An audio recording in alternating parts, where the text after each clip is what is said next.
Hola, muteado. Arranco. Muteado. ¿Cómo les va? Hola, Martín. Hola Martín, ¿cómo andás? Laura, ¿Cómo hola estás, Sergio, Martín? hola Hola. Dolores, hola Cecilia, hola Alejandro. Y supongo que ahí en FAPID está Vicky. Hola Vicky. ¿Cómo están? Muy bien, ¿y vos? Todo bien. ¿Y vos? A ver, ¿cómo les cuento? A mi edad, un señor mayor con el nivel de nervio que tengo no se puede creer. Pero bueno, es así. Siempre es así, a respirar antes de empezar. Ya dijiste una verdad, un señor mayor. Obviamente, Ahí arrancaste bien. un señor mayor y no lo niego, ¿qué lo voy a negar? Sí, bueno, ustedes dirán. Y bueno, si te parece y estamos todos de acuerdo, y si querés empezar con la exposición, o sea, la idea, ya estuvimos viendo los antecedentes con todo el jurado, y la idea sería, si te parece, empezar con la exposición. Bien. Los tiempos previstos creo que eran 20 minutos, me parece, ¿puede ser? No sé si a vos te lo comunicaron eso, Martín. A ver, ¿20 o eran 10 y 10? ¿20 y 20? No me Podemos acuerdo. hacer 10 y 10 si lo has preparado en 10 minutos. No. A ver, el problema es ajustarse. A mí, si me dejan hablar, puedo hablar un año, pero no. El problema es ajustarse a los tiempos de ustedes. Bueno, no hagamos míos. una cosa. ¿Querés 15? Hagamos Párate. 15. No, te digo porque acá está en el acta. Lo abro y te digo exacto lo que me habían dicho Bueno. ustedes, no lo que A digo ver, yo. dale. Dale, para evitar inconvenientes. Sí, mejor. Poniendo un plazo máximo de 20 y una propuesta pedagógica en un plazo máximo también de 20. Bien. Y quedan después unos restantes 10 para las preguntas que ustedes quieran. Así era. Bien. Bueno, ustedes me habían planteado hablar sobre sistemas mecatrónicos complejos y su aplicación en el campo disciplinar del diseño industrial. O sea, munición pesada me tiraron. Comparto una pantallita. Por favor. Vamos a poner esto en compartir pantalla. Si por ahí me muevo y desaparezco de la cámara, avísenme, porque yo no me veo cuando estoy compartiendo. Claro. Ya me pasó otra vez que quedé hablando así afuera de cámara.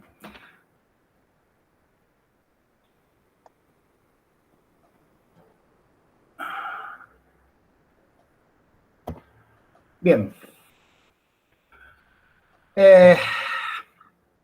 La mecatrónica, básicamente, como yo la entiendo, más que una rama de la ciencia, la podemos definir como un concepto integrador de saberes, tal cual como dice ahí. Este grafiquito, que es un grafiquito que anda dando vuelta por internet, que ustedes lo habrán visto o todo el mundo lo habrá visto, habla de los conceptos que integra la idea de mecatrónica. A partir de conectar sistemas mecánicos, sistemas electrónicos, sistemas informáticos, sistemas de control, y hacer un gran combo que nos permite lograr objetos que tengan particularidades especiales. En muchos textos y mucha gente toman a la mecatrónica como una de las áreas de la ingeniería. Yo en realidad soy bastante reticente a eso, porque es tan integrador el concepto que desde el punto de vista ingenieril es bastante difícil entender esto como una cosa integradora, porque en general la ingeniería particulariza demasiado y no es de integrar. Y el concepto de mecatrónica es un concepto muy complejo porque la cantidad de saberes que hay que adquirir para poder llegar a la diversidad que plantea la complejidad del concepto, hace que sea un poco difícil viendo y comprendiendo la lógica con las que se desarrollan los ingenieros. Este gráfico, que es similar al anterior, es un poquito más complejo, donde incluye las partes que tienen que ver con el funcionamiento, con la idea de este concepto, las partes que se integrarían en ese todo que podemos llamar mecatrónica, y le podemos dar un montón de otros nombres. Básicamente, bueno, ahí están escritas, no hace falta que las describa porque las vamos a ir viendo a lo largo del desarrollo de la exposición.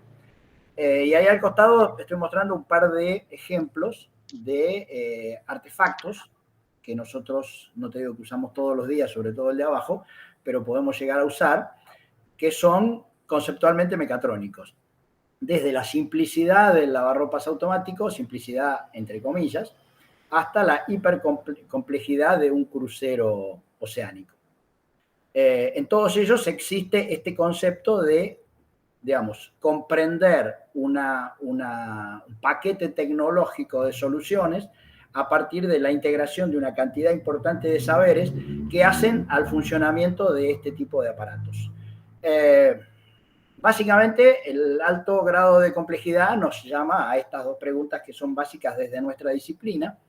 Es cómo nos relacionamos nosotros, los diseñadores, con este concepto de mecatrónica y cómo familiarizamos a nuestros estudiantes, que es la parte más compleja de esto, en este concepto para que puedan operar con él. Muchas veces uno dice, digamos, le tenemos que dar a los alumnos en el lapso de un año conceptos de mecatrónica, y esto es pero tan complejo que a veces resulta difícil hasta solamente pensar cómo haríamos para. De todas maneras, bueno, creo que es absolutamente necesario que nosotros integremos esto a los saberes de nuestros estudiantes. Creo que el mundo en el que vivimos camina más hacia la mecatrónica que hacia cualquier otra rama de la tecnología.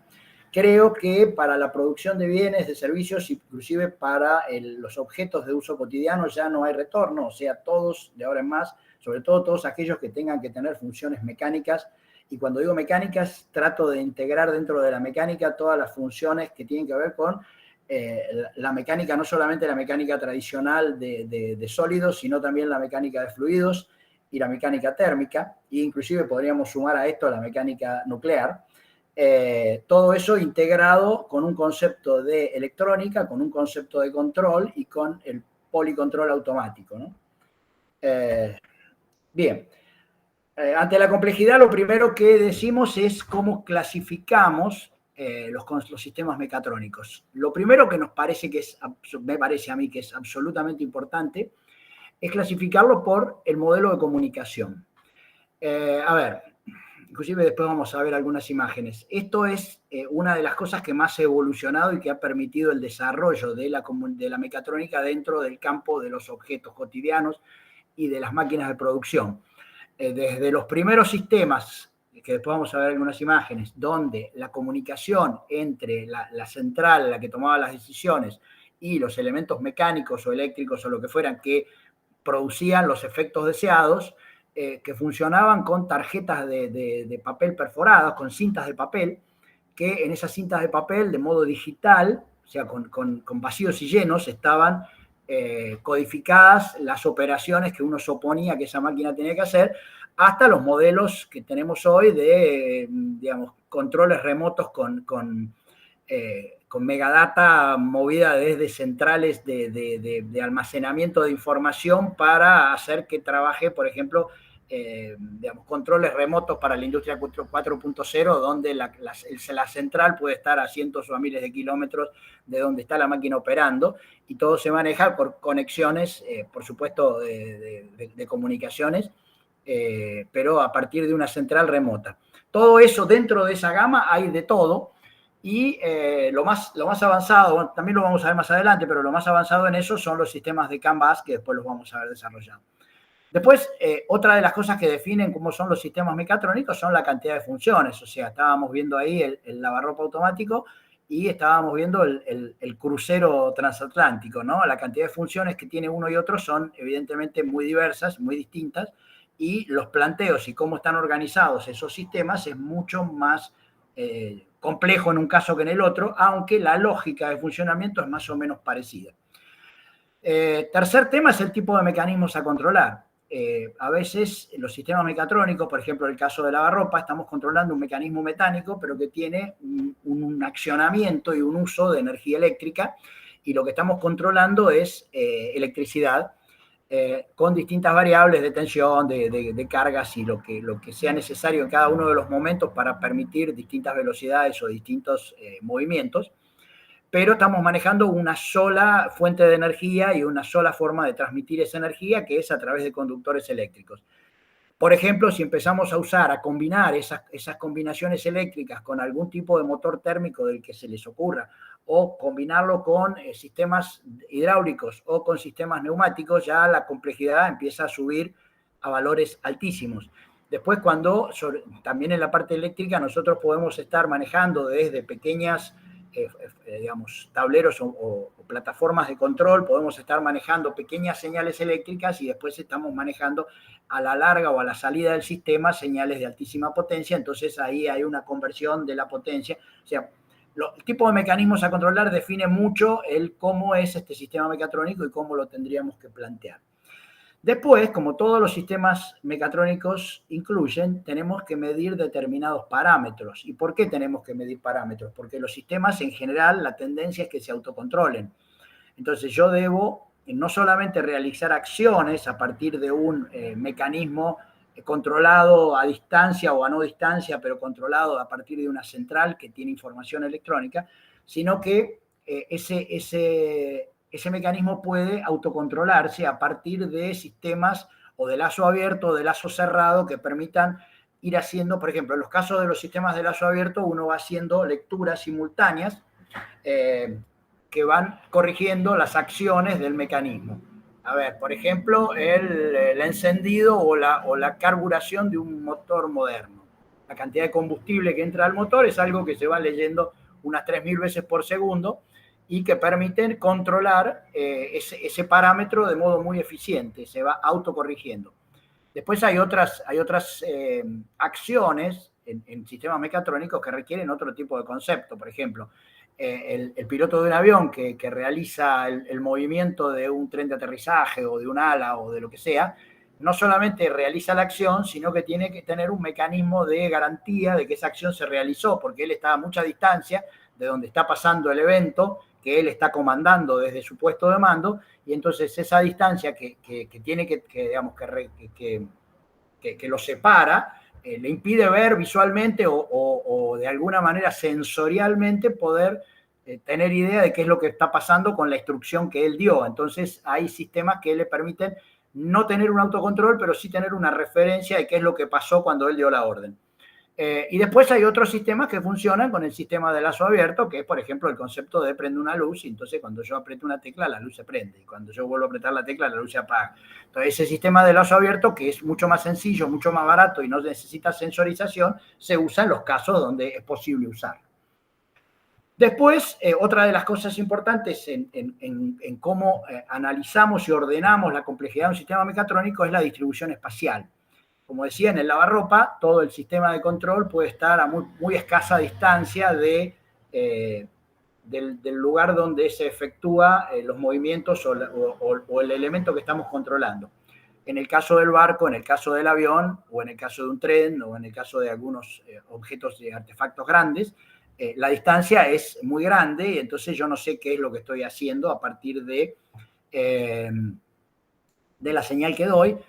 O puede ser el caso donde esta señal sea inalámbrica y yo esté gobernando algún objeto a distancia. Por ejemplo, el caso de manejar un dron, que yo lo estoy gobernando a distancia a partir de una comunicación inalámbrica entre la base y el artefacto que está allá arriba.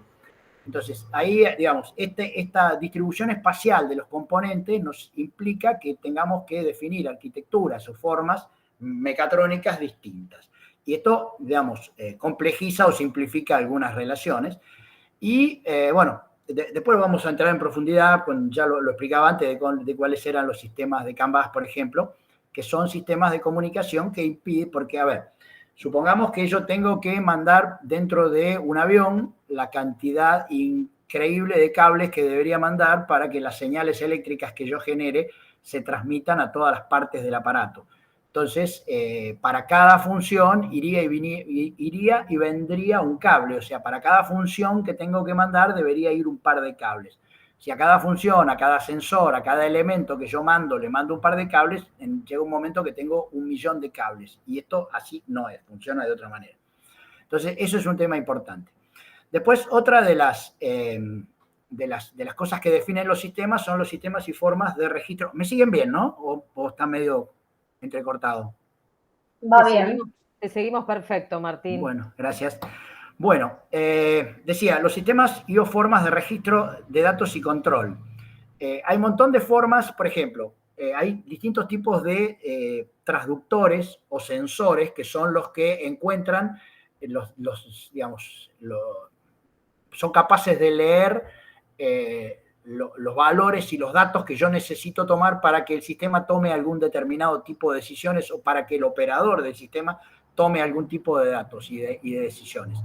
Estos sensores y estos registradores de datos, si se quiere, valga el término, nos permiten clasificar estos sistemas en distintas partes. Por ejemplo, hay sensores que son verdaderamente inteligentes, o sea, sensores que a su vez tienen un microprocesador interno dentro del sensor que me permite enviar señales codificadas, por lo tanto, no tengo que hacer una lectura analógica del sensor, o sea, el sensor básicamente está tomando datos que, salvo alguna cosa muy especial, son datos analógicos, y yo para operar estos sistemas en general necesito datos digitales. Entonces, normalmente en un sistema común y tradicional, supongamos, volvamos al ejemplo del lavarropa, yo tomo esos datos analógicos, por ejemplo, temperatura del agua, y esa temperatura del agua, de alguna manera, la tengo que, para integrar al sistema, la tengo que hacer pasar por un conversor analógico digital que me permita transformar el valor de voltaje que me dio esa señal del transductor que tomó temperatura y la transformó en voltaje, me permita transformarla en un código digital que pueda ser operado por el sistema. Entonces, en algunos casos, estos sensores, como decía, estos sensores pueden ser inteligentes, que directamente el sensor toma el valor y transforma ese valor de temperatura o de presión o de lo que sea, o de velocidad o de movimiento o de vibraciones o de cientos de variables que se pueden medir, la puedo transformar en un valor digital directamente, y entonces ese valor digital ya el sistema lo incorpora como propio y es muchísimo más fácil la arquitectura y el diseño de ese sistema que estoy construyendo a partir de estos conocimientos. Otra de los problemas es la forma de operación. Ustedes habrán visto, a algunos les habrá tocado la opción o la posibilidad de ver cómo se operan los drones a partir de un telefonito o de una pequeña pantalla. Y entonces esa forma de operación realmente parece magia, pero tiene la lógica con las dimensiones que tiene el dron, con la potencia manejada por los motorcitos del dron, por la capacidad de las baterías que tiene el dron y por una serie de variables y si hay alguna cámara, el movimiento de la cámara y la transmisión de datos y el transmisor que puede llegar a tener el dron, permite que yo lo maneje desde una base bastante simple, donde las señales son señales inalámbricas y señales de radiofrecuencia, digamos, que son captadas por el aparato y transformadas en pequeños pulsos que hacen pequeños movimientos y pequeños cambios. Ahora, si yo tengo que mover el timón de ese transatlántico que veíamos antes, yo no lo voy a poder mover con pequeños pulsos eléctricos, sino que voy a necesitar una gran potencia hidráulica y a su vez, aparte de esa gran potencia hidráulica, necesito una gran potencia eléctrica para poder gobernar esa potencia hidráulica. Entonces, el sistema, la forma de operación me define también una característica especial de cada uno de estos sistemas. Otro tema que, bueno, se da mucho en la aeronáutica son los sistemas duplicados de seguridad, donde yo no solamente tengo que tener un sistema para que funcionen las cosas, sino que tengo que tener un sistema alternativo por si las cosas no funcionan. Esto en los aviones es parte primordial y muchos objetos modernos, inclusive en algunas partes de automóviles, esto también se replica. Y bueno, y después las funciones automáticas que yo quiero que el sistema tenga, que cuando yo más funciones automáticas pongo, más lo transformo en autónomo, lo estoy casi llevando desde ser un aparato mecatrónico al concepto de robot, que ya es otra cosa y que se me va escapando un poquito, pero básicamente las funciones automáticas definen un poco la complejidad, digamos, cómo puedo categorizar y ordenar cada uno de estos sistemas. Bueno, esto es lo que les contaba de la tarjeta perforada, que hablamos recién ahí de cómo era la tarjetita perforada para manejar estas máquinas. Una muestra de mi edad es que yo las vi trabajar, las vi operar, o sea que se nota que soy un señor mayor. Esto no existe más en ningún lado.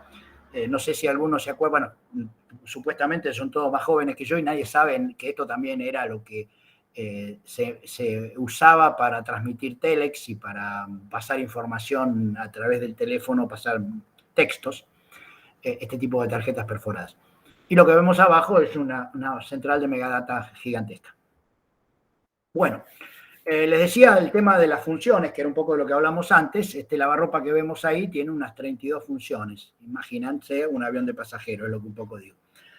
En general, otra forma de definirla, que no lo expliqué antes, es la cantidad de entradas y salidas que tienen él o los microprocesadores que organizan el sistema. por ejemplo, como dice ahí, el caso de un lavarropa, las 32 funciones del lavarropa, que por supuesto no son 32 entradas y salidas, sino que son muchas más, porque hay muchas entradas que son duplicadas y hay muchas entradas que son entradas de control, que no son, o sea, que no tienen que ver con las funciones, sino que tienen que ver con el control de que esa función se está realizando correctamente. Por lo tanto, es probable que un lavarropa tenga un chip que tenga unas 100 patas entre entradas y salidas. Hablo de chip, hablo de microprocesador. No mezclemos chips con los chips de las tarjetas SIM y esas cosas. Hablo de microprocesadores, o sea, de placas de silicio que funcionan como microprocesadores. Bueno, y una de las cosas importantes es que el 90% de estos sistemas está controlado por sistemas de software embebido. El caso de los drones es algo muy particular porque funcionan con sistemas un poco más abiertos, más parecidos a la computación convencional o a la telefonía convencional. Pero en general todos estos sistemas funcionan con software embebido, incluidos los de las pequeñas impresoras 3D, que trabajan con los software programables que se usan la gran mayoría de las impresoras 3D, sobre todo las baratas y las más económicas, las más simples digo, funcionan con sistemas Arduino, que básicamente es un sistema de un software embebido que es programable por el operador. Y cuando hablo de software embebido, lo que estoy hablando es que no es un software del tipo sistema operativo de una computadora o adaptable al sistema operativo de una computadora, sino que son software de programación básica que están referidos específicamente a una función determinada. O sea, yo con la electrónica de un lavarropa no voy a poder hacer otra cosa que manejar un lavarropa. Está prevista para esa, y cuando hago la electrónica para un sistema de alarmas domiciliario, ese sistema de alarmas también va a tener un software específico aplicado a eso. Y también cuando hago la electrónica del control de un superbarco, la electrónica de ese superbarco no va a ser una electrónica abierta del tipo que la armo con un Windows, ni con Linux, ni con ningún otro sistema, sino que básicamente es algo específico preparado para eso. Y que en general, aunque a veces se instala desde afuera con software adecuados desde una computadora, en general estos sistemas vienen preinstalados en los artefactos en los que nos movemos.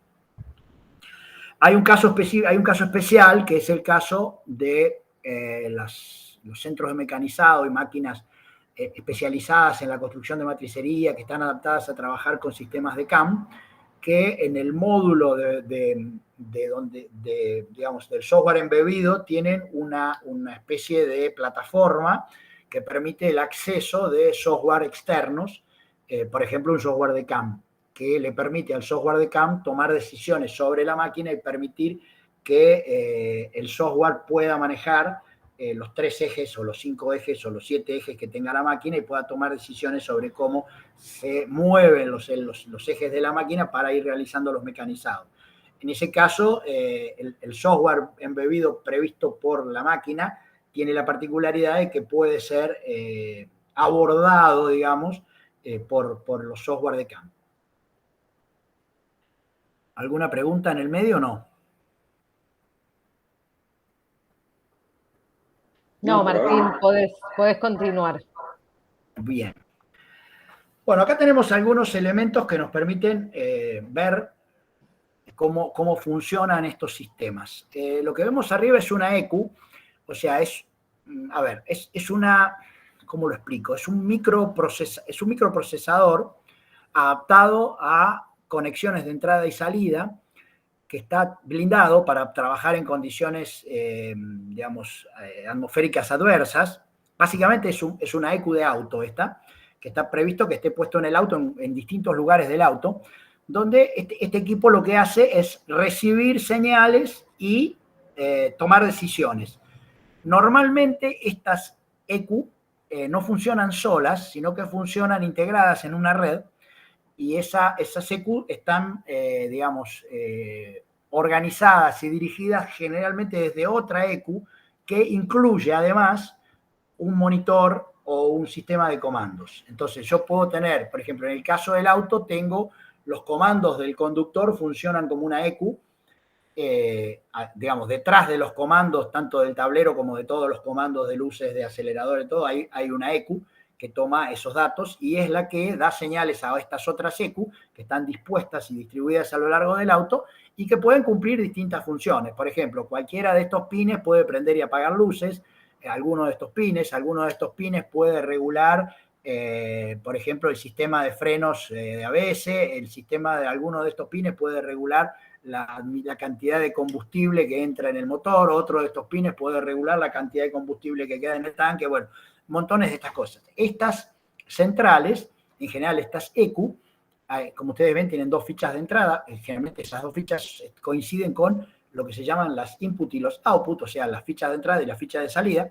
Esto nos permite acomodar la distribución espacial de los cables que van a ir comunicados a los sensores o a los actuadores o a todos los otros elementos que tenemos dentro, en este caso, del auto, del vehículo, y eso nos ordena un poco el sistema. Estas ECU trabajan, ya lo vamos a ver si lo vemos en la diapo que sigue, bueno, no importa, lo cuento ahora, después lo volvemos a repetir.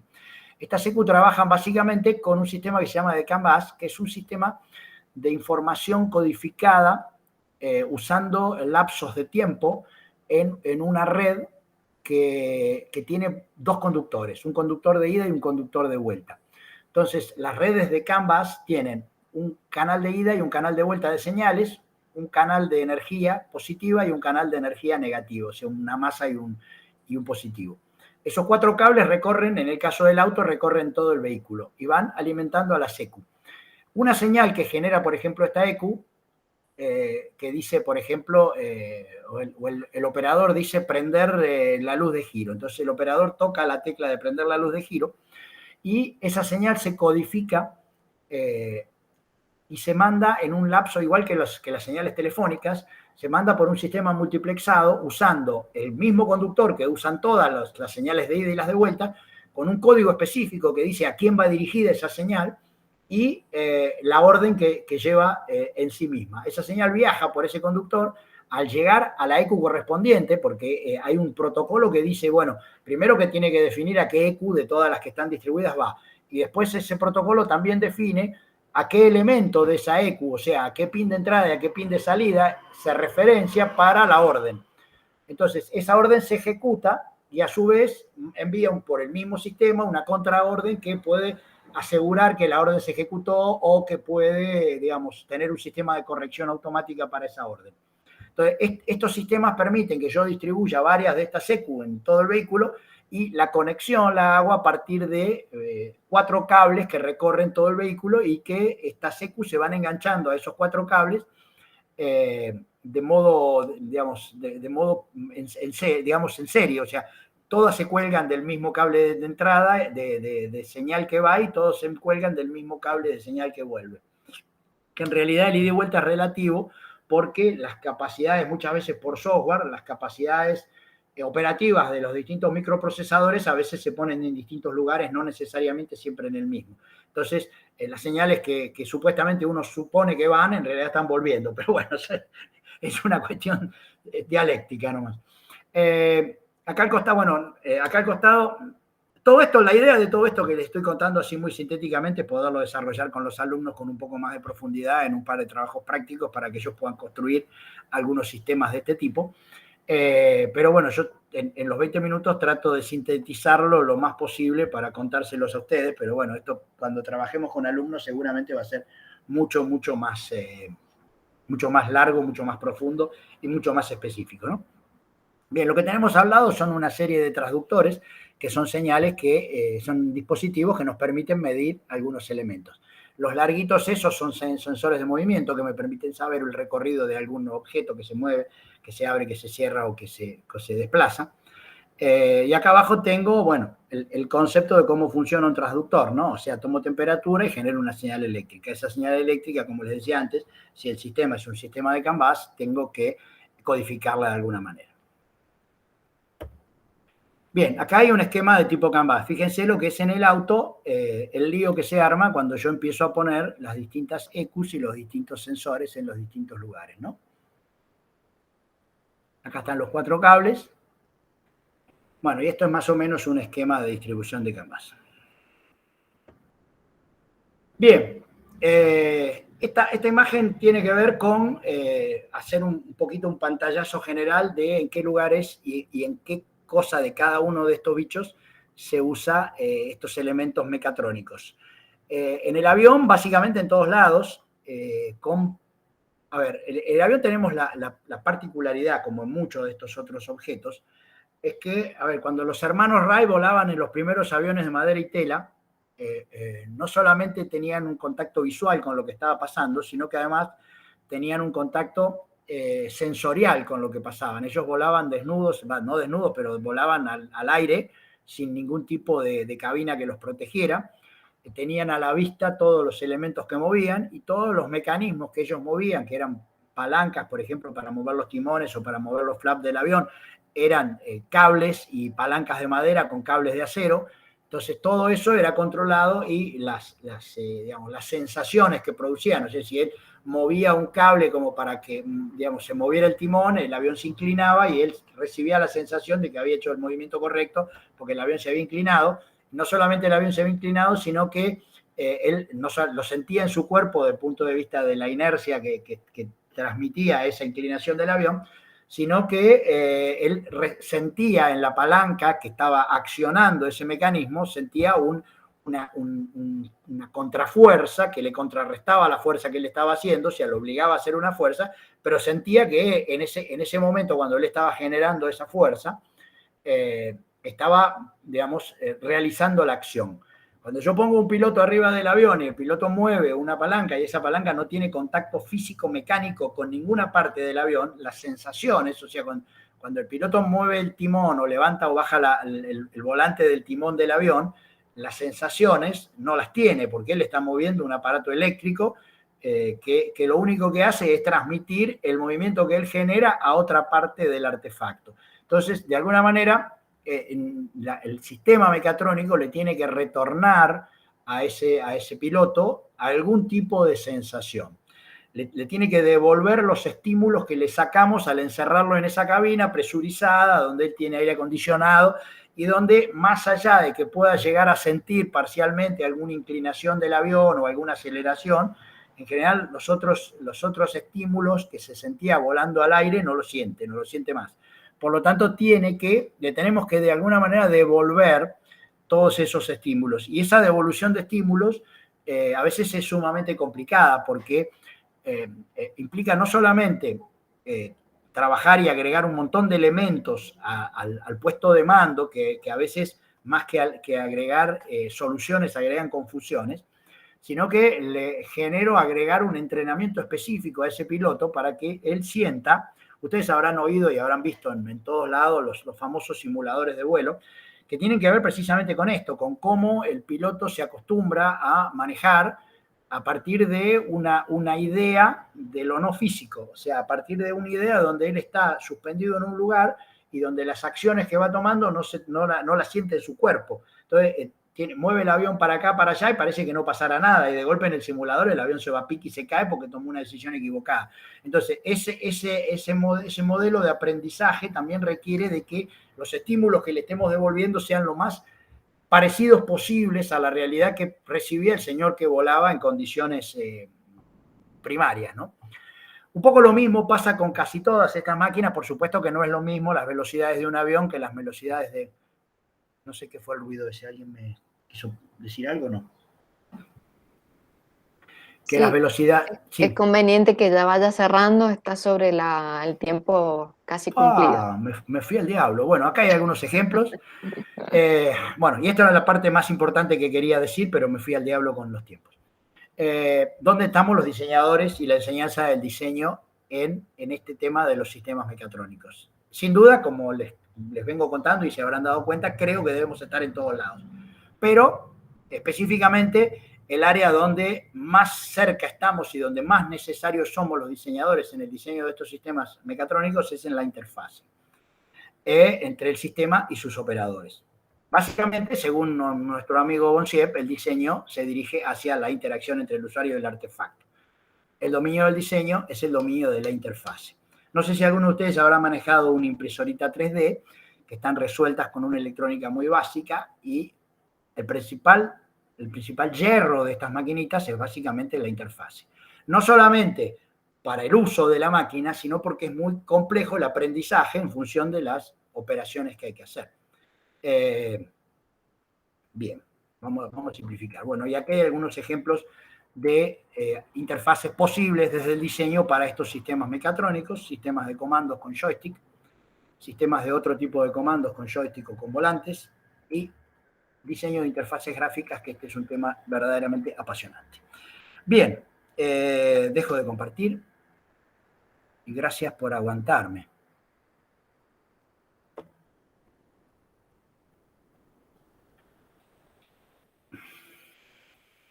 Bueno, no, gracias a vos.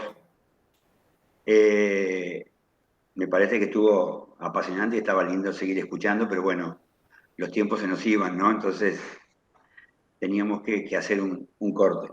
Un pequeño break. Bueno. Un pequeño break, sí.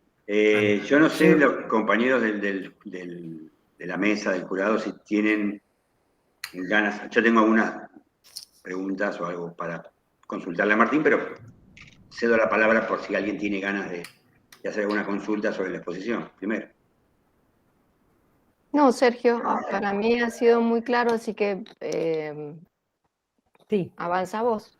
Bueno. Si querés avanzar, yo quisiera terminar de escuchar todo antes de... Pero bueno, me parece muy bien, Sergio, creo, hacele vos las preguntas. A mí me parece, digamos, me quedó claro dónde vos pensás dentro de esta materia en la cual estás concursando, y que tiene que ver, bueno, fundamentalmente es el eje troncal de la materia, ¿no? O sea, los sistemas mecatrónicos es parte de la propuesta que llevas adelante. Y al principio hablaste sobre la implementación o cómo los estudiantes deberían, o cómo te imaginás vos, quizás, que los estudiantes deberían terminar la cursada, ¿no? O sea, ¿cuál serían, digamos, porque no podemos pensar, ojalá que sea así, que puedan tener los conocimientos que tenés vos sobre el tema, ¿no? O sea, que tiene que ver con tu experiencia, con tus años de diseño en estos temas que están claros en los antecedentes.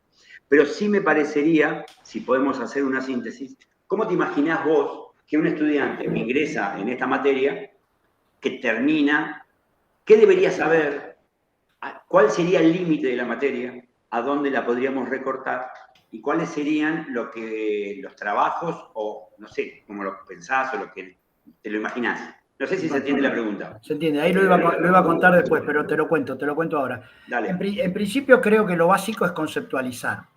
O sea, nosotros no podemos saber absolutamente todo y como quedó clarito, creo, ahí en la exposición, los sistemas mecatrónicos son tan diversos que, digamos, hay que tomarlos uno por uno y en cada uno de los casos. Entonces, creo que el estudiante, lo que acá debería salir de este curso, por lo menos de este año, es conceptualizando cuál es el sistema que él debería usar en cada caso. O sea, la idea, como lo hemos hecho en años anteriores y como está planteado en la propuesta pedagógica, es trabajarlo en trabajos prácticos esto, y que el estudiante pueda conceptualizar a partir de un producto y generar este concepto que decía, decir, bueno, este es mi producto, suponte, qué sé yo, una impresora 3D. Bueno, esa impresora 3D va a tener un controlador, esa impresora 3D va a tener sensores, esa impresora 3D va a tener actuadores, esa impresora 3D va a tener un pico inyector, bueno, los distintos elementos. Entonces, esos elementos debería haber una conceptualización de cómo ordenarlos, cómo manejarlos y cómo comunicarlos. Porque acá el problema central de estos sistemas siempre es la comunicación. O sea, estos sistemas, lo digo por experiencia propia, he recorrido kilómetros y miles de kilómetros para ir a arreglar un cable o cambiar un pin que estaba fallando en un sistema que, según el usuario, esto es una porquería, no anda ni para atrás, y en realidad el problema era un cable que estaba mal conectado o que estaba cortado. Entonces, el problema siempre de estos sistemas es el diseño de la comunicación. Entonces, el poder que el alumno pueda comprender la problemática, pueda conceptualizarla, decir, bueno, esto, el concepto más adecuado es este y este, que hoy es este, mañana va a cambiar, esto también lo sabemos, o sea, este avance tecnológico que estamos viviendo hace que todo esto que decimos ahora, o sea, el concepto de inteligencia artificial va a hacer que esto que nosotros estamos planteando como absolutamente necesario, que tiene que ver con ese software de donde nosotros le damos las instrucciones al sistema, va a ir cambiando hasta transformarse en un sistema que va a tomar decisiones por sí mismo. Entonces, esto, digamos, va a cambiar este concepto que estamos manejando hoy, pero lo importante es que lo puedan ellos conceptualizar, saber que nada es definitivo y saber que el esquema es cómo lo planteo ordenadamente. como dije antes, los saberes, no podemos pretender que un estudiante de diseño industrial en una materia que es anual, pero que una parte de esta materia va a estar dedicada a este tema, aprenda todo lo que hay que saber para saber de mecatrónica. O sea, eso es imposible. Pero sí, y esto nos pasa siempre a los diseñadores, o sea, tampoco podemos en un año de cursada saber todo lo que hay que saber sobre inyección de termoplásticos. Y sin embargo, digamos, salimos con un concepto que nos permite manejar el concepto y la propuesta de inyectar termoplásticos. Y esto es más o menos parecido. O sea, cuando ellos sepan conceptualizar, después todo resulta mucho más fácil. Lo demás es un aprendizaje posterior que habrá que hacer en una especialización o en el trabajo profesional o cuando haya falta, ¿no? Pero, digamos, como que hay que abrir la puerta y dejar el panorama planteado y los objetivos lo más claros posibles. Bueno, con esto puedo arrancar a seguir hablando de... No sé si hay otra pregunta, perdón.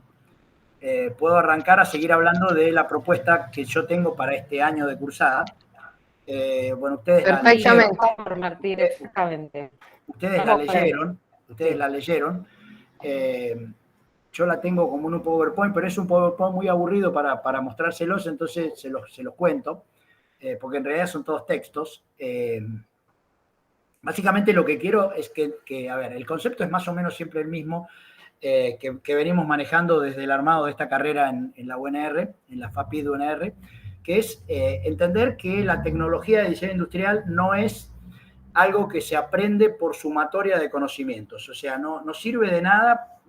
Lo digo en múltiples sentidos, lo digo porque lo he visto en mí mismo como profesional, lo digo por lo que lo he visto en muchos colegas profesionales que han cursado estas disciplinas en carreras de universidades nacionales, donde el volcar conocimiento sobre un estudiante no significa que ese estudiante después pueda dominar esos conocimientos y mucho menos que los pueda conceptualizar, que es un poco la idea que decía recién. Entonces, el tema es que a nosotros nos interesa fundamentalmente que el estudiante, digamos, primera cosa básica, nosotros, todo lo que yo aprendí en mis años de estudiante de tecnología cambió todo en el mundo, en los años que llevo de trabajar en mi profesión, que si bien son unos cuantos, marcan que los cambios son tan grandes que todo lo que yo pueda volcarles de conocimientos específicos a mis estudiantes, en el lapso de un determinado y breve tiempo va a cambiar y no va a ser más así. Entonces, lo que nosotros tenemos que hacer con los estudiantes es tratar de que ellos aprendan a aprender, o sea, que ellos manejen claramente conceptos tecnológicos sin errores, sin distorsiones en esos conceptos tecnológicos que les permitan a ellos mismos tomar decisiones sobre sus proyectos y básicamente sobre sus aprendizajes futuros. Cada vez que a mí me ha tocado, y lo he charlado con colegas y a todo el mundo le pasa más o menos lo mismo, encarar un nuevo proyecto, un nuevo desarrollo, siempre tenemos que hacer un aprendizaje tecnológico. O sea, cada vez que decimos vamos a hacer tal cosa, siempre estamos aprendiendo variables tecnológicas. Y esas variables tecnológicas las aprendemos en función de las necesidades de cada uno de los momentos. Pero para esas variables tecnológicas es necesario que nosotros tengamos una base conceptual muy firme que nos permita aprender rápidamente, saber qué cosas son importantes y cuáles no, a qué cosas hay que prestarle especial atención y a qué cosas hay que soslayarlas un poquito, y sobre qué variables, digamos, empezar a pedir más a la tecnología de lo que la tecnología nos ofrece.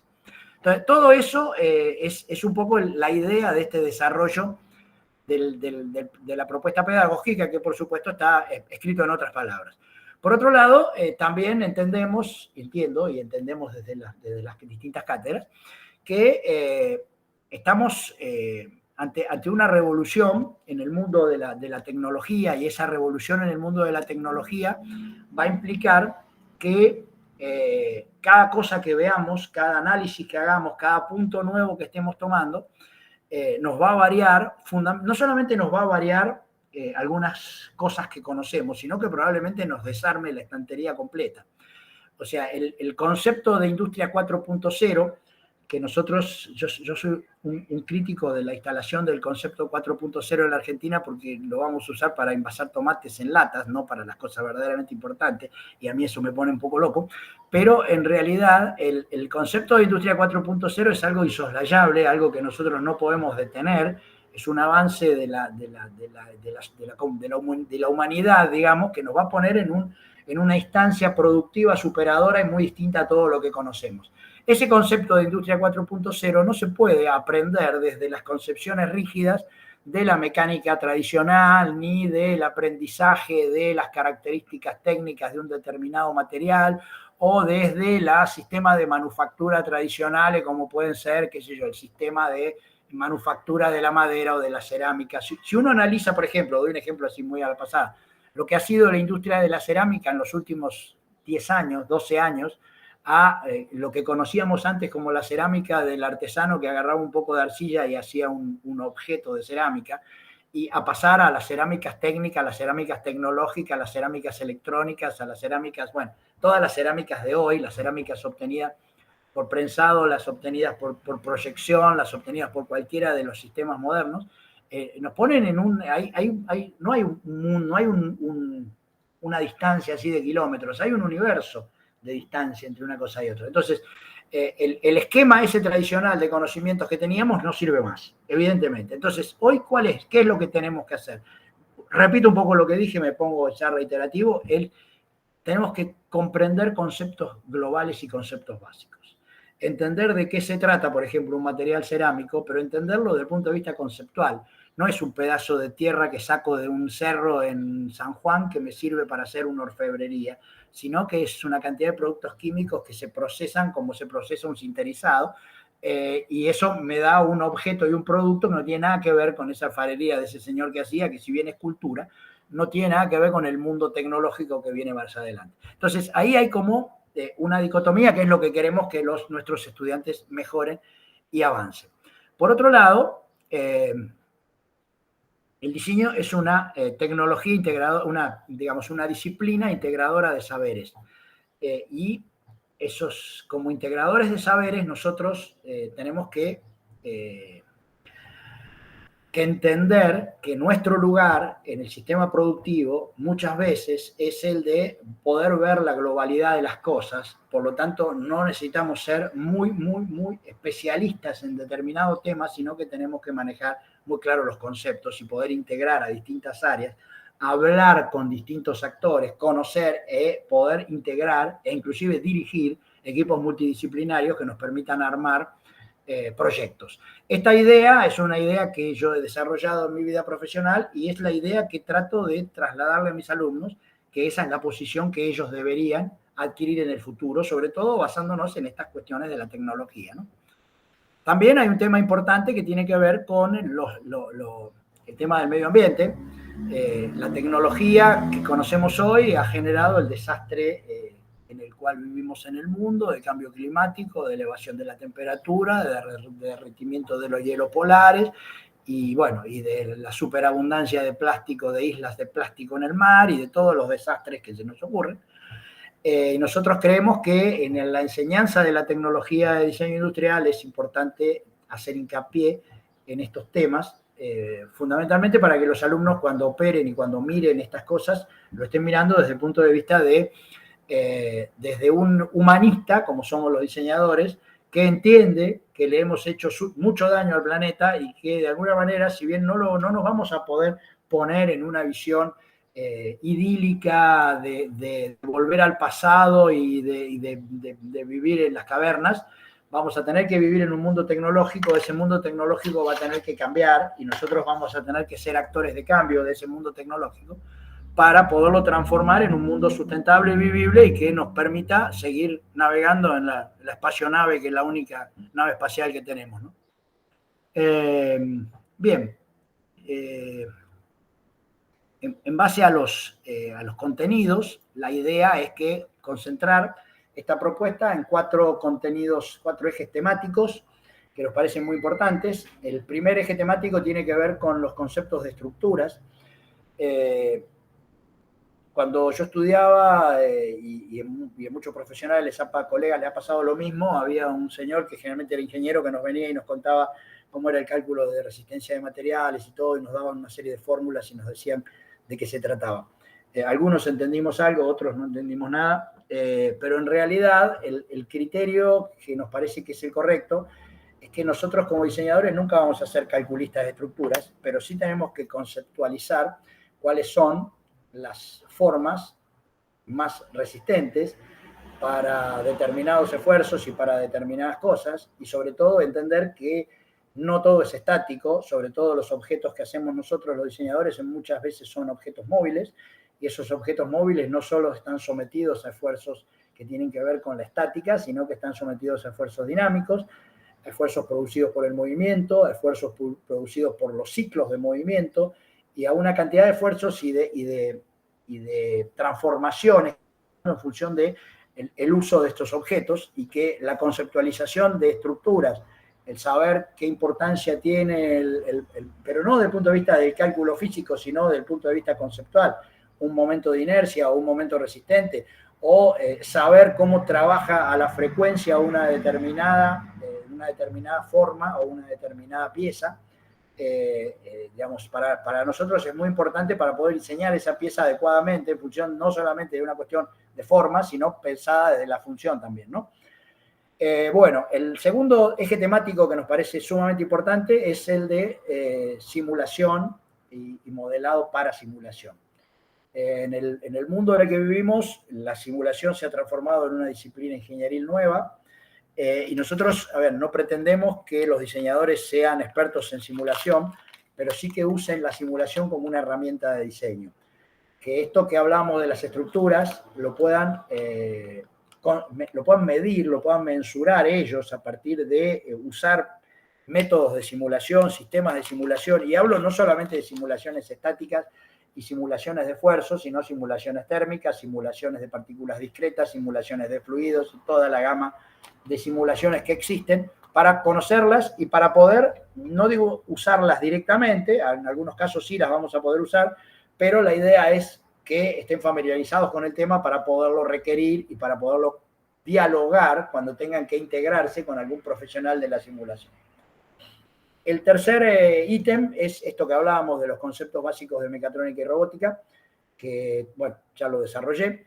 Y el cuarto eje temático, digamos, en la propuesta pedagógica, son los sistemas de organización de la administración. Básicamente fundados en que los sistemas complejos, cada vez más los diseñadores estamos entrando en sistemas complejos. Hace unos meses atrás organizamos con alguna gente de otras facultades un seminario sobre diseño naval, y bueno, el seminarista nos contaba de los tremendos la tremenda complejidad de los diseños de los barcos que ellos desarrollaban, y nos hablaba, no sé si alguno de ustedes estuvo, pero nos hablaba de que usaban un sistema que se llama TeamViewer, que es un sistema de Siemens, que significa para integrar toda la base productiva y sobre todo la base de diseño, que son software que permiten hacer la administración de la documentación y del registro de lo que va pasando en todos los procesos de desarrollo. Cuando yo estoy desarrollando una pieza o un conjunto de piezas o un objeto que tiene 50 o 60 partes, la complejidad y la documentación y el registro de estas 50 o 60 partes es verdaderamente un problema, pero es un problema menor si yo lo comparo con un automóvil o con un barco o con una cosechadora o con un avión o con una moto, donde la cantidad de partes son infinitamente más, que cumplen funciones mucho más diversas, que tienen requerimientos mucho más distintos y que de alguna manera hay que darle un concepto de documentación técnica adecuada. El viejo concepto del plano técnico guardado en una planoteca ha desaparecido, se ha muerto. El plano de papel ha pasado a ser una antigüedad. Los planos ahora son todos digitales, y esos planos digitales requieren de una administración y de un orden. Cuando yo trabajo en un sistema integrado, complejo de desarrollo de algún objeto, normalmente tiene que haber un sistema de administración de esa documentación técnica. En los principios, digamos, a fines de los 90, cuando empezó a trabajarse todo en digital, había 3 o 4 personas que se encargaban de administrar para proyectos pequeños, pero eso nunca alcanza.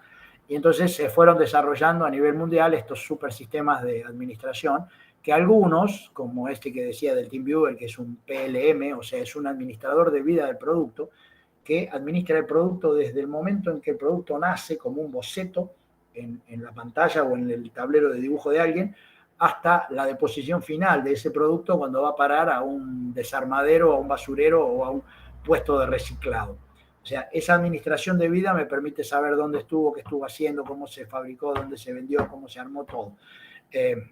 Si ustedes, por ejemplo, un ejemplo de esto es si ustedes van a comprar pintura para el auto, chocaron el auto y van a comprar la pintura para arreglarlo, el señor de la pinturería le pide la tarjeta verde. Entonces uno con el número de chasis está registrado en un PLM que tiene la automotriz, está registrado el color de la pintura con el que se pintó ese auto y le dan la latita con esa pintura.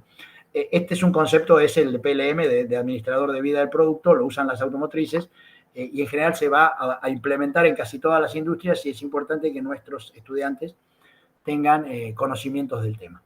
Bueno, creo que me fui al diablo de nuevo como pasa todas las veces.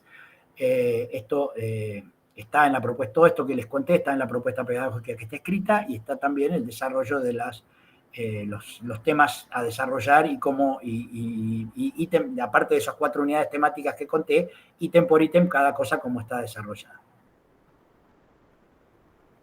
Estamos, no sé, sí, estamos repasados de tiempo, ¿no? Porque los 20 y los 20 ya me los recomí. Sí, yo no, creo que sí que estamos con el tiempo, pero nada, ya eso digo, si querés hacer un cierre, si querés... No, yo estoy bien, o sea, no sé si quedó claro o si alguien quiere alguna pregunta sobre estos temas. Sí, seguramente ahora vamos a avanzar con las preguntas. ¿Quiere arrancar alguno? Yo tengo... yo quiero primero hacerte una pregunta, Martín, porque no me quedó claro una cosa. ¿Esta materia ya está en funcionamiento? No, es una materia nueva, bien. Vos la estás compensando. Venimos llenando todos los agujeros, o sea, venimos tapando año a año. O sea, completamos el tercero el año pasado, ahora vamos por el cuarto. Claro, ahora, perfecto. Ahí me había quedado una duda. Excelente. A mí me gustaría preguntarte un poquito, digo, me parece muy interesante todo el abordaje que hiciste en relación, digamos, al tema que se te propuso. Creo que digamos, que estuvo muy interesante cómo lo desarrollaste y como dijo Sergio, creo que nos quedamos ahí con las ganas de seguir escuchándote, pero bueno. Los invito cuando si damos alguna clase que vengan. Obvio, nos va a encantar, la verdad que sí.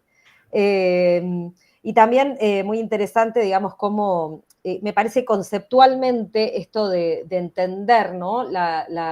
Que los estudiantes más que comprender o más que administrarles o enseñarles contenidos específicos, lo que nosotros tenemos que enseñarles es, ¿no? O trabajar es ese rol del diseño en un contexto de transformaciones permanentes, ¿no? En donde la tecnología todo el tiempo se va modificando y donde más que nada es, ¿no? es este lugar del diseñador en este rol de interactuar, ¿no? Con los distintos conocimientos y de poder ir elaborando esas conceptualizaciones que vos lo decís como tan claramente y está como muy presente desde el primer abordaje que haces en el campo de la mecatrónica. Lo que me gustaría, si es posible, si lo tenés elaborado, es entender, digamos, cómo lo vas a administrar en el curso, ¿no? Vos hablas de 5 Es complicadito.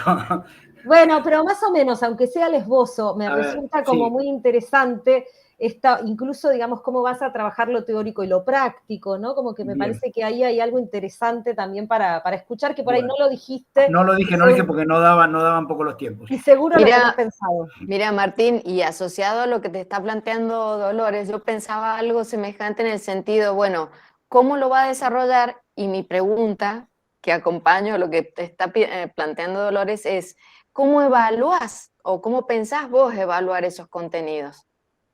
Bien, vamos por partes. Cecilia es una alumna nuestra. Cecilia conoce cómo funcionamos hasta ahora. Yo realmente estoy sorprendido con el nivel y con la capacidad y con la predisposición que muestran nuestros estudiantes. O sea, mis propuestas se van, desde el primer año para acá, se van van evolucionando con ellos. Son ellos los que están siempre un pasito adelante. Y entonces uno trata de responder y responder a esto. Te respondo con un ejemplo. Nosotros el año pasado, en tecnología de tercer año, o sea, tecnología 2, el tercer año de la tecnicatura, nos planteamos un temario que era gigantesco. Era todo materiales sintéticos, o sea, termoplásticos, termoestables, elastómeros, pinturas y adhesivos. Todo en un año. Dijimos, usted es tan borracho, esto no se puede hacer. Y en realidad lo hicimos, y lo hicimos con una modalidad que fue sorprendente. La modalidad nuestra, en este caso, a ver, fue una prueba, un ensayo que hicimos y salió muy bien, que fue darle a cada alumno y a cada grupo de alumnos, porque los dividimos en grupos, a trabajar en una tecnología determinada. Cada trabajo de esos implicó un tiempo, por supuesto, de elaboración. Los integramos todos en un solo producto, o sea, todos trabajaban, por ejemplo, todos trabajaban con termoplásticos en una lancha colectiva. Tomamos una lancha colectiva sobre el cual hicimos un diseño básico de casco y dijimos, adentro de esta lancha colectiva vamos a poner elementos hechos con termoplásticos. Entonces, cada grupo de alumnos tenía una tecnología dada. Unos tenían rotomoldeo, los otros tenían inyección, los otros tenían extrusión y cada uno tenía una. Esto nos permitió, bueno, primero hacer un trabajo práctico donde hicimos una teoría y después fuimos haciendo microteorías en cada corrección. O sea, las correcciones no eran correcciones tipo taller donde yo doy pautas y suelto al alumno a trabajar, sino que cada corrección era una microteoría. Nos sentábamos con el alumno y empezábamos a decir, bueno, desde el punto de vista de la tecnología, esto está bien, esto está mal, esto se hace así, esto se hace así, esto es así. Entonces, para cada alumno y para cada tecnología en particular había una microteoría distinta, digamos, que a su vez no era distinta para los demás, porque los demás participaban de esa clase, por supuesto que eran clases virtuales hasta el año pasado, ahora van a ser presenciales, que probablemente sea peor o mejor, no lo sabemos, pero la idea es que nosotros podamos dividir estos ejes temáticos en problemáticas particulares para cada alumno y que cada alumno trabaje sobre esas problemáticas, que son diversas, que no son las mismas para cada alumno. O sea, que nosotros desparramamos el tema en varios equipos. Y lo más tremendo de todo esto, que fue el mérito, pero importantísimo de ellos, de los estudiantes, fue cómo comunicaron a sus compañeros el resultado de su trabajo práctico y cómo habían elaborado y habían comprendido esa tecnología. Esos documentos que ellos generaron en cada una de esas tecnologías particulares nos permite hoy tener una biblioteca fabulosa, que es mucho más que lo que podamos conseguir en Internet. Les garantizo, o sea, me encantaría que en algún momento la podamos publicar y la podamos compartir con ustedes para que vean lo que son esos trabajos que estos chicos hicieron. Por ahí yo estoy hablando del pasado y no te estoy contestando lo que vos me preguntaste directamente, pero un poco la idea es esta. La idea es trabajar con este concepto. Una clase teórica que presenta el marco y empezamos a trabajar, dividimos la tarea en distintos manejos y visiones tecnológicas diversas y empezamos a hacer correcciones particulares con la participación global de todos. Cada vez tenemos menos alumnos porque el embudo va achicando, por lo tanto podemos tener más profundidad con ellos porque somos menos y ellos van evolucionando y han madurado de una forma que hoy volcar conocimientos es mucho más sencillo que cuando estaban en primer año. La evaluación de esto es la evaluación de esos trabajos prácticos. Realmente, Laura, es muy complicado evaluar en su justa medida lo que estos chicos generan. Porque cuando uno les da la libertad de poder generar este tipo de documentos, a ver, yo tenía una entrega de una tecnología que era extrusión soplado, o sea, cómo hacer una botella de gaseosa, por ejemplo, ¿no? Que por supuesto le habíamos dado otro sentido, no teníamos que hacer una botella, sino un objeto, otro objeto. La documentación técnica entre planos, archivos de moldes y el resto de toda la documentación técnica y la investigación eran 76 páginas de PDF de A3. O sea, el nivel de trabajo, el nivel de participación y el nivel de involucramiento es gigantesco. Ahora, ¿eso qué implica? Implica que uno tiene que hacer un cuádruple trabajo en la comunicación con ellos y en cómo se vincula con los estudiantes y cómo va a trabajar. Realmente es, si no fuera por la experiencia previa, cualquiera, o sea, yo me pongo en el lugar de ustedes y decir, este señor está borracho, está diciendo cosas que son irrealizables, pero en realidad soy extremadamente optimista precisamente porque están ellos. De verdad me gustaría, más allá de cómo salga este concurso o lo que sea, me gustaría invitarlos a que vean esos trabajos porque realmente es maravilloso lo que hemos logrado, ¿no? Y en realidad hemos logrado el 90% de ellos y un poquito yo. Pero bueno, y un poco tiene que ver con esto y con algo que ya es muy importante. Cuando empezamos con este grupo, yo vengo saltando de tecnología en tecnología en esta misma carrera. Cuando empezamos con este grupo en segundo año a trabajar con algunos procesos tecnológicos como doblar chapa o fundir metales, la conceptualización, el entender el positivo o negativo, el trabajar sobre distintos materiales, esto es de arena, esto es de madera, esto es de fundición, y con los tres logro lo mismo, era muy difícil. Hoy ya es muy sencillo. A ver, un ejemplo, hicimos el último trabajo práctico casi sin participación docente, los largamos solos, y estuvimos trabajando sobre diseño de calzado, básicamente pensando en la tecnología de los elastómeros. Bueno, no pueden creer lo que se hizo. De cómo conceptualizaron enseguida cómo eran los moldes, cómo se desarmaban, cómo salía, qué pasaba cuando el material era muy elástico, cuando el material era más rígido. Bueno, eso, pero recontra clara. Entonces, digamos, con ese nivel uno se vuelve optimista, ¿no? No sé si esto contesta a lo que vos me preguntás, Dolores o Laura. Sí, sí, sí, sí, sí, se entiende, me parece nada, eso, ¿no? Como muy interesante este lugar que propones, además de construcción colectiva, ¿no? De conocimiento con el estudiante, de ir trabajando en la construcción con el otro, ¿no? Y salir de este rol que además ha inaugurado, ¿no? Como el estudio de las tecnologías en nuestras carreras, que vino de la mano de la ingeniería y que tuvo mucho más que ver con la administración de contenidos específicos que con la real comprensión, ¿no? de lo que es el campo tecnológico y de cómo tenemos que pensarlo y analizarlo, con lo cual me parece que sí, es muy, muy interesante lo que, digamos, lo que señalás, y creo bueno, que los resultados también que vas teniendo y que ese optimismo tiene que ver con la formación también, ¿no? Es un ciclo, es un ciclo que se arma. Se retroalimenta. Claro. Hay un tema que yo... Claro. Sí, perdón, De retroalimentación, y especialmente que no se ve una escisión entre la teoría y la práctica, No, sino que para nada, realmente nunca. van construyendo el conocimiento a partir de la práctica. Eso me parece muy interesante. muy interesante. A mí Y me gustaría mucho ver los laburos que haces, Martín, ¿eh? cuando Me quieras, encantaría. están invitados a venir. Escúchenme, otra cosa muy interesante. Yo siempre les digo a ellos que en este mundo que vivimos tan informatizado y tan lleno de información, lo que sobran son respuestas. Lo importante es que no hay, son las preguntas. Entonces, el concepto con ellos es siempre pregunten, pregúntense, pregunten esto, pregunten. O sea, hoy, si uno tiene una pregunta, son 5 minutos, o sea, nos pasa todos los días. ¿Sí? ¿Qué será tal cosa? Todo lo googleamos y empieza a aparecer alguna respuesta. A veces son truchas las respuestas, uno tiene que indagar un poquito más para saber qué está buscando. Pero el problema es que nos preguntamos. O sea, si vivimos en un mundo de conformismo donde está todo hecho y está todo bien y no miramos para el costado y hacemos lo que hay que hacer, digamos, hay una, digamos, no hay ninguna posibilidad de evolución ni de avance. O sea, la evolución hoy está en preguntarse. Y después está en entender algunos roles que tienen que ver ya no con una formación tecnológica, sino que tienen que ver con la formación de los diseñadores.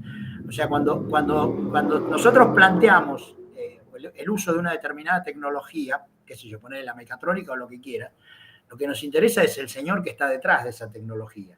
O sea, si yo estoy diseñando un zapato o estoy diseñando una impresora 3D, siempre hay una persona atrás de esa impresora 3D. O sea, esto, como dice González, o sea, si yo tengo una palanca de primer grado que de uno de los lados tiene filo, eso no significa que tenga una tijera. Para que sea una tijera tiene que haber un mango y tiene que haber una posición donde un señor puede poner la mano y usarlo como tijera. Si no, es una palanca de primer grado que no es una tijera. Entonces, ese concepto de que la relación del objeto con el hombre, el manejo de la interfase, para nosotros no es una cuestión solamente tecnológica, sino que es una cuestión de diseño que tiene que ir arrastrando con todo lo que hagamos.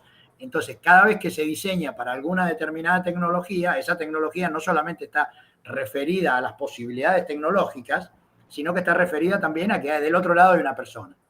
Y eso para nosotros es básico.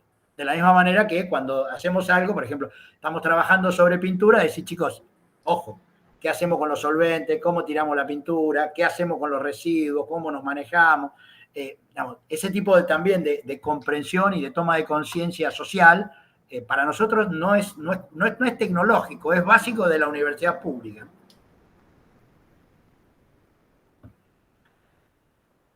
Muy interesante, Martín. Bueno, se me fueron los nervios. Y sí, está muy bien, estamos charlando. No, sí, obvio.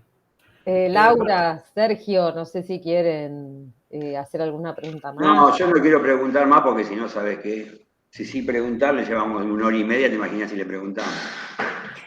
No, en toda tu explicación, Martín, se puede ir viendo no solamente cómo desarrollaste el tema, sino además la propuesta, además de que la presentaste, la hemos leído atentamente. Para mí estaría suficiente, no te vamos a seguir atosigando con preguntas, quédate tranquilo. Bueno, una cosita más de mi parte, y ahora despojado del aspirante al concurso y puesto en el otro puesto de director de la carrera, mil gracias por la colaboración de ustedes en la participación en nuestros concursos.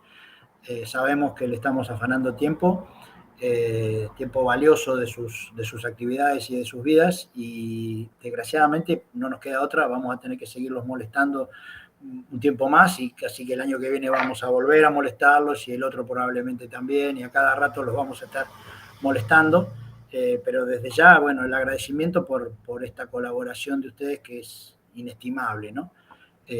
Somos todos conocidos, bueno, yo con Alejandro no nos conocemos, pero con todos los demás nos conocemos.